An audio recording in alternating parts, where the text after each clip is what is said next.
Hoje nós vamos tratar de um tema que você certamente já teve oportunidade de pensar sobre ele toda vez que você tomou um refrigerante, toda vez que você foi ao supermercado e comprou aquelas garrafas de água mineral, tudo embalado em embalagens plásticas descartáveis. E a questão que nós queremos refletir é exatamente, primeiro, que o uso dessas embalagens descartáveis, ela é de grande interesse da própria indústria, porque isso é uma forma de incentivar, de estimular, de incitar o consumo daquele produto. Imagine se, como era antigamente, né, como era no meu tempo, por exemplo, você tivesse que, ao comprar cerveja, levar o casco, né, ou seja, a garrafa vazia para trazer a sua cerveja para casa. Mas observe que, com o advento das embalagens descartáveis, sejam elas de plástico ou de vidro, ou de alumínio, ou qualquer outra dessas substâncias que têm sido usadas para a fabricação dessas embalagens, o que está acontecendo? Você tem muito mais facilidade para comprar o produto que lhe agrada. Temos hoje praticamente todos os produtos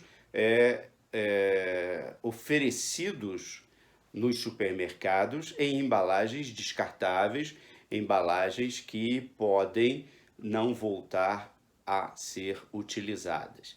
E isso é um problema. Você respondeu aquele lá, nossa pesquisa, que está aí no início da aula, e você percebeu que certamente você reduziria o consumo de certas coisas se você tivesse que levar a embalagem ou se você não tivesse a facilidade de levar o produto para casa dentro de uma embalagem descartável. Outra questão importante é que essas embalagens, elas permitem a venda de pequenas frações, o que gera um lucro maior para o fornecedor do produto, não é? Então, ali ele pode oferecer uma pequena quantidade, onde a margem de lucro dele vai ser maior. Isso será possível por quê? Porque eu tenho a embalagem que permite, por exemplo, que você tenha apenas aquela quantidade que você vai consumir imediatamente. Estamos falando aqui, por exemplo, de alimentos prontos, de alimentos congelados e que você leva para casa, faz a sua refeição e descarta a embalagem, né? E aí a questão que se coloca é exatamente com relação ao plástico, por exemplo, qual é o período de duração do plástico, né? A gente não sabe, né? Há pesquisas aí que dizem até que o plástico tem uma durabilidade infinita. Vocês assistiram o vídeo e viram a quantidade de plástico que percorre os oceanos e que leva à mortandade de aves e de peixes, não é?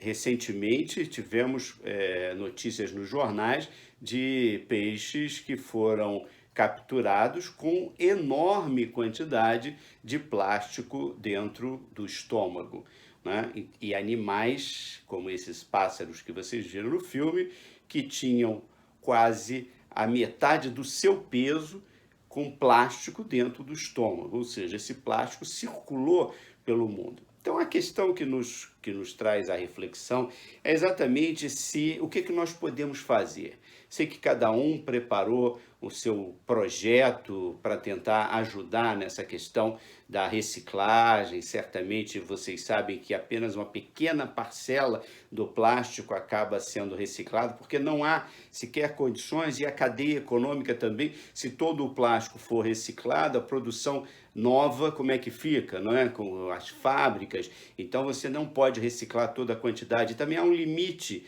para a reciclagem. Então hoje se tentam alguns produtos, etc. Por que as empresas, eu pergunto, por que as empresas estão tão empenhadas nessa chamada logística reversa para tentar incentivar o retorno dessas embalagens para reaproveitamento em outras coisas ou para a efetiva reciclagem? Porque eles já perceberam que este é um problema que vai em algum momento, sobrecarregá-los, e certamente algumas empresas, principalmente as que usam embalagens PET, embalagem PET tampada, ela flutua, ela vai circular pelos mares, pelos oceanos, não é? E vai acabar aquelas ilhas de plástico que todos já viram, imagens que existem no Oceano Pacífico. Então, as empresas estão preocupadas porque elas sabem que pode haver responsabilidade. E a questão que eu trago dentro desse curso de Direito Ambiental, primeira, é que de fato, o uso dessas embalagens descartáveis é uma incitação ao consumo. Nós vivemos uma sociedade onde as pessoas são estimuladas a utilizar produtos que vêm em embalagens que lhes permitem um descarte fácil, um descarte rápido e que permite que não se precise ficar lavando coisas, guardando, secando, essas tarefas todas que as pessoas muito ocupadas não têm tido tempo suficiente para executar. E a outra questão derivada dessa questão da incitação ao consumo é a responsabilidade que o lucro produzido por isso, evidentemente, terá que suportar. Essa é talvez a grande questão da responsabilidade econômica dessas grandes corporações que acabam criando um enorme perigo ambiental, quiçá um grande dano, como já tivemos a oportunidade de ver no vídeo e em outras reportagens que todos já conhecem. Então, as empresas, obviamente, têm feito lá as suas reservas, certamente nós temos provisões de recursos para tentar enfrentar esse problema dos efeitos danosos ao ambiente decorrentes dessa incitação ao consumo e do uso inadequado e do descarte inadequado do plástico. A questão que eu trago agora, fechando um pouco isso, ela está focada em 3 artigos da nossa lei ambiental, a nossa lei dos crimes ambientais, que é a Lei 9.605 de 1998. Vejam que a lei é antiga e, apesar disso, ao longo de todos esses anos, nós não temos verificado empenho das autoridades, e digo aqui de todos os poderes da República, no sentido de dar efetividade a essas normas penais.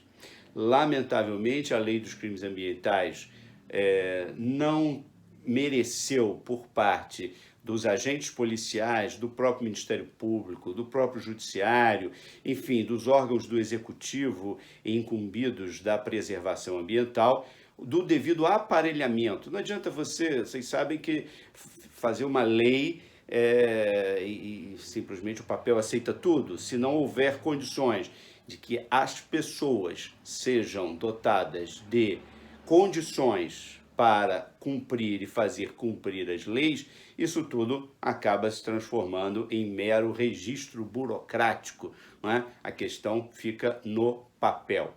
Então, é fundamental, a partir da análise que se pretende fazer aqui agora, que eu tenha também, por parte da polícia e do Ministério Público, e depois, evidentemente, do Judiciário, se esses casos chegarem a julgamento do Judiciário, a verificação de se esta conduta do descarte inadequado do plástico utilizado nas embalagens é hipótese de incidência do artigo 54 da Lei 9.605 de 98, a Lei dos Crimes Ambientais.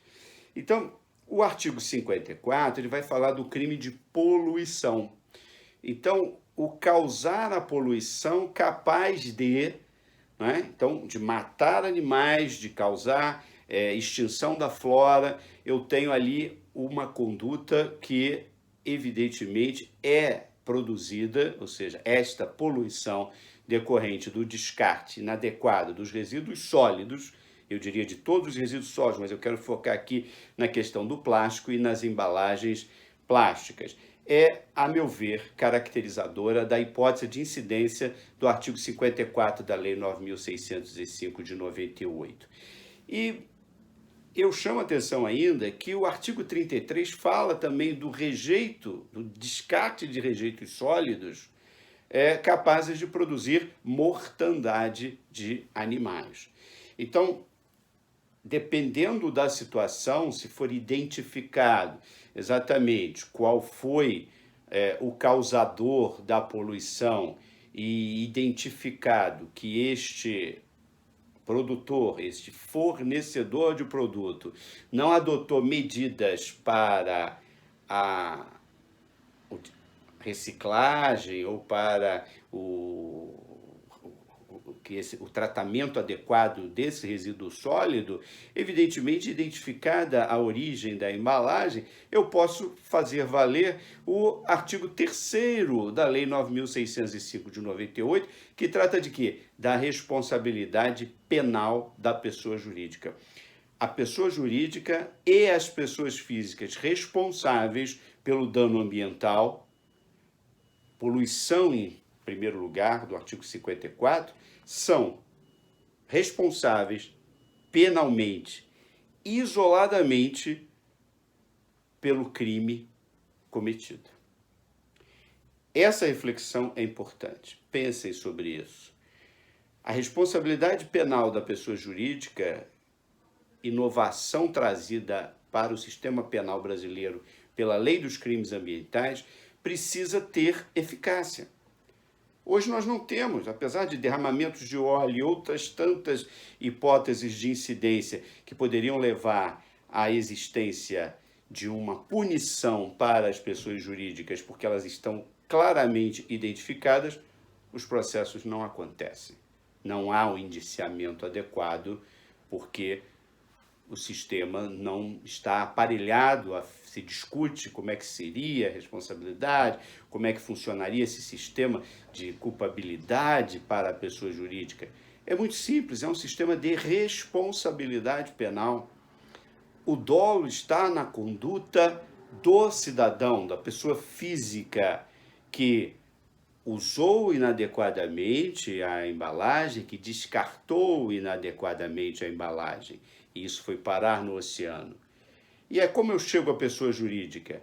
Porque a pessoa jurídica, dolosamente, através desta conduta que repercute exatamente naquele cidadão que vai adiante consumir, incitado pela propaganda, incitado pelo estímulo ao consumo e pela facilidade do uso da embalagem, este cidadão, estimulado por esta conduta antecedente, vinculada por nexo causal com o descarte inadequado da embalagem, esta pessoa jurídica também atua para produzir a poluição, para produzir o dano ambiental. Por quê? Porque ela não adota uma política eficiente de logística reversa para recolher as embalagens que acabam sendo descartadas, ou por descuido, ou até dolosamente pelo cidadão que joga aquela embalagem em qualquer lugar. Então, mas ele joga essa embalagem porque a embalagem chegou às mãos dele por força do fornecedor do produto que sabe, que tem plena consciência de que esta embalagem pode vir a causar poluição. Então, é possível, e é essa proposta que eu faço para vocês, é possível, dentro desta lógica, dentro desta leitura, chegar à conclusão de que existe crime de poluição decorrente do descarte inadequado das embalagens plásticas utilizadas pelo cidadão. Esta conduta, dolosamente praticada, de causar poluição, da vontade livre e consciente, dirigida a produzir a poluição, porque as pessoas hoje, certamente todas têm esta consciência, ou seja, têm o conhecimento de que esta embalagem pode vir a causar a poluição. Então, esta é um lugar comum, ou seja, algo conhecido de todos já. E o fornecedor, por força da responsabilidade penal da pessoa jurídica, ao se beneficiar desta embalagem para poder incitar o consumo do seu produto, ou seja, estimular o consumo do seu produto, ele está consciente de que ele deveria fazer o recolhimento destas embalagens, porque o uso dessas embalagens somente lhe agrega lucro, traz maior lucratividade, porque aumenta a venda, porque você consome mais, porque você acaba realmente fazendo até estoque de produtos que estão devidamente armazenados naquelas embalagens. Então, este fornecedor se torna penalmente responsável.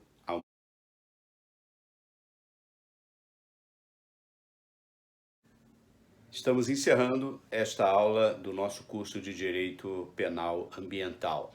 Tivemos a oportunidade de refletir sobre a incidência penal do artigo 54 da Lei 9.605 de 98, que tipifica o crime de poluição.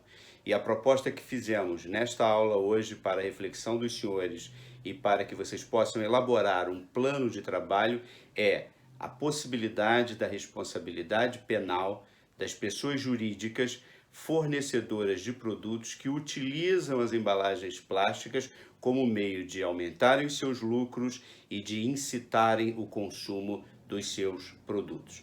Portanto, na minha concepção, há uma conduta dolosa que causa dano ambiental, que causa o crime de poluição. Então, a proposta que eu trago é que avaliem, se possível, organizando um projeto para isso, as condutas de poluição que vocês podem constatar em qualquer represa, qualquer lago, qualquer praia, qualquer curso d'água hoje está poluído com garrafas de plástico, com rejeitos de plástico, com material sólido descartado indevidamente. Mananciais estão sendo destruídos, o planeta está sendo destruído e certamente as gerações futuras vão sofrer muito. E a falta d'água, a poluição da água é algo extremamente gravoso e que nós constatamos diariamente. Então, a minha proposta é que, a partir destas ideias, que vocês evoluam estas ideias avaliando as condutas que vocês identificaram e avaliando se existe inquérito policial em andamento, se existe ação civil pública ou se existe ação penal já instaurada com relação a estes atos de poluição. Não é porque será impossível, muitas vezes, identificar as pessoas físicas que descartaram cada uma dessas embalagens que vai se afastar a responsabilidade penal da pessoa jurídica. Uma leitura, a meu ver, adequada do artigo 3º da Lei 9.605 de 98 permite a responsabilidade penal da pessoa jurídica, além da responsabilidade civil e além da responsabilidade administrativa. E essa responsabilidade penal independe da identificação das pessoas físicas que atuaram. Por quê? Porque o descarte da embalagem é a prova de que a pessoa jurídica fornecedora do produto não adotou as medidas necessárias para o recolhimento adequado dessa embalagem, seja como descarte, como lixo, colocado adequadamente no tratamento do rejeito sólido ou na reciclagem dessas embalagens. Então, é um tema para reflexão, é um tema que merece toda a nossa atenção e eu quero agradecer muito a